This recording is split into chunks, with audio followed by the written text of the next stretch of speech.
सूरत में एक शिक्षिका जो है एक 13 साल से के स्टूडेंट को लेकर भाग जाती है और 13 साल का स्टूडेंट जो होता है उसमें इतनी क्षमता है कि वो अपने शिक्षिका को प्रेग्नेंट कर दिया है। तो ये घटना जो है मैं आपको बता रहा हूँ कि सूरत की रहने वाली सोनम गुप्ता, ये काल्पनिक नाम है। सोनम गुप्ता जो है एक छोटे बच्चे को, जो 11 साल का बच्चा है, उसे 2 साल से ट्यूशन पढ़ा रही होती है।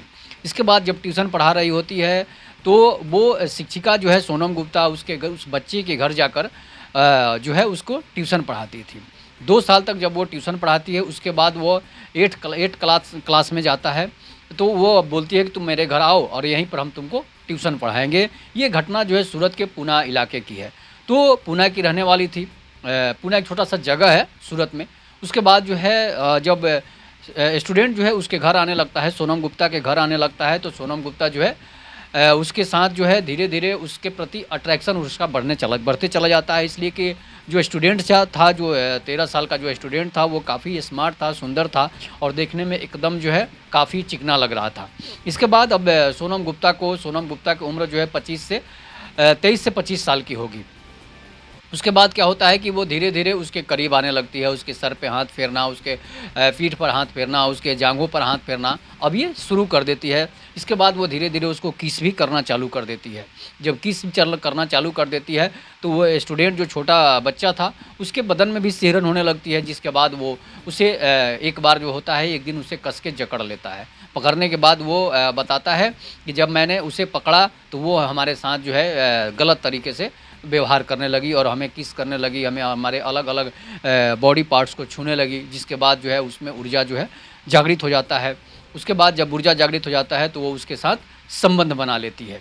जब संबंध बनाती है तो वो लड़का जो है अब वो आदी हो जाता है। इसलिए कि वो छोटा बच्चा था, जिस तरह से उसको संस्कार दीजिएगा, सिखाइएगा, उस तरह से ही वो होगा। अब इस समय युग ऐसा आ गया है, समय ऐसा आ गया है और मोबाइल पर इतने सारे जो है वीडियो कंटेंट परोसे जा रहे हैं अश्लील, जिससे कि बच्चा बिगड़ ही जाता है। इसलिए जो बड़े-बड़े मोबाइल रखने वाले बच्चे हैं, उनको अक्सर इन सब चीज़ों की लत लग जाती है और वो शिक्षिका जो थी, वो सोनम गुप्ता जो शिक्षिका थी, वो उसे धीरे-धीरे अपने मोबाइल पर पॉर्न वीडियो भी भेजती थी, जिसकी वजह से अब स्टूडेंट जो था वो वीडियो देख कर वो उत्तेजना उसमें जागृत होने लगती थी। जब वो घर आती थी तो उसे अपने मोबाइल से उसमें पॉर्न वीडियो दिखाना चालू कर देती थी, जिसकी वजह से अब उस स्टूडेंट को का जो है उत्तेजना जो है बढ़ जाता था। जब वो जब पढ़ने आता था तो वो 1 घंटा सिर्फ़ और सिर्फ़ उस सोनम गुप्ता शिक्षिका के साथ जो है वो रंगरेलियाँ ही मनाने लगता था। 1 घंटा वो पढ़ाई नहीं करता था और डेली का इन लोगों का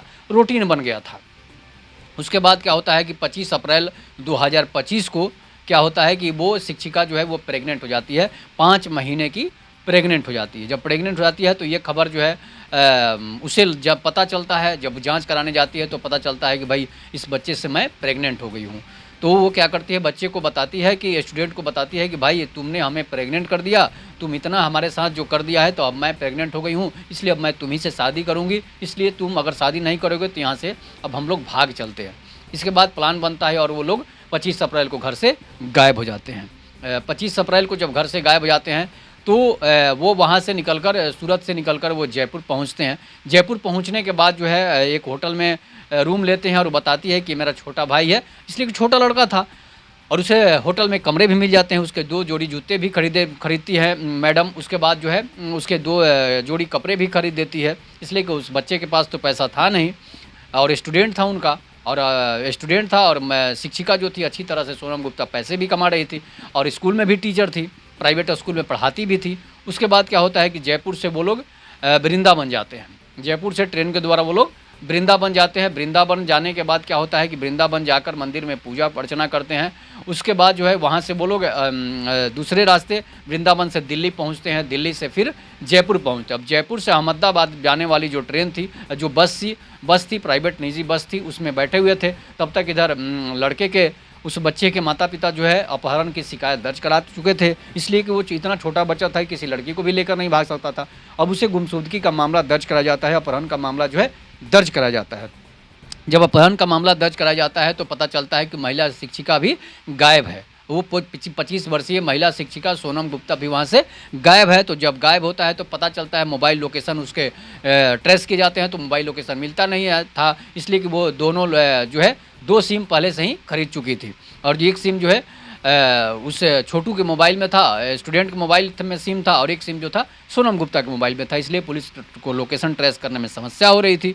और इसके बाद जो है वहाँ से क्या होता है कि वो लोग अहमदाबाद जा रहे थे। अहमदाबाद जब जा रहे थे तो बस में पुलिस को शक हुआ, और पुलिस को शक हुआ कि भाई ये दोनों भाई बहन बोल रहे हैं, लेकिन ये दोनों भाई बहन जैसे लग नहीं रहे हैं। और महिला जो है वो गर्भवती है, और जब उसने माथे में सिंदूर भी लगा ली थी, जिसकी वजह से कोई शक भी नहीं कर रहा था, और वो ट्रेवल कर रहे थे। तब जो सभी मीडिया चैनलों पर उसकी न्यूज़ आने लगता है, खबर जब आने लगती है, तब क्या होता है कि अब उसे पता चलता है कि पुलिस हमें ट्रेस कर रही है। तब तक वो भागने की फिराक में लोग थे, अब पुलिस उसे पकड़ लेती है। शक के आधार पर पुलिस उसे अहमदाबाद के बस में पुलिस उसे पकड़ लेती है, पकड़ कर अरेस्ट करती है। अरेस्ट करने के बाद जब उसके बारे में पूछा जाता है, उसको 3rd डिग्री जो है दिया जाता है, तो वो बताती है कि हम इस स्टूडेंट को लेकर भागे हैं, और स्टूडेंट को लेकर यहाँ से स्टूडेंट की वजह से ही स्टूडेंट ने ही हमें प्रेग्नेंट कर दिया है, और मेरे पेट में 5 महीने का बच्चा भी पल रहा है। तो सोचिए, एक छोटे बच्चे को किस तरह के लोगों में घिरी हुई मानसिकता हो गई है, कितना लोग गिर चुके हैं, कितनी लोग गिर चुके हैं, महिलाएं गिर चुकी है, या फिर मर्द गिर चुके हैं, जिस वजह से एक छोटे बच्चे से वो प्रेग्नेंट हो जाती है, और एक महिला शिक्षिका है। और वैसे भी सभी स्टेटों में ऐसा घटना होता है कि महिला शिक्षिका जो है स्टूडेंट को कहीं लेकर फरार हो जाती है, तो कोई स्टूडेंट जो है अपने मैडम को लेकर फरार हो जाता है, तो कोई पुरुष जो है शिक्षक जो है वो छोटी बच्ची को मुँह को लेकर फरार हो जाता है, उसके साथ दुष्कर्म कर देता है। तो ये माहौल जो क्यों बन रहा है, क्यों पश्चिमी सभ्यता जो है हम अपनाते जा रहे हैं, और पश्चिमी सभ्यता में अपने रिश्तों को भी तार तार करते जा रहे हैं।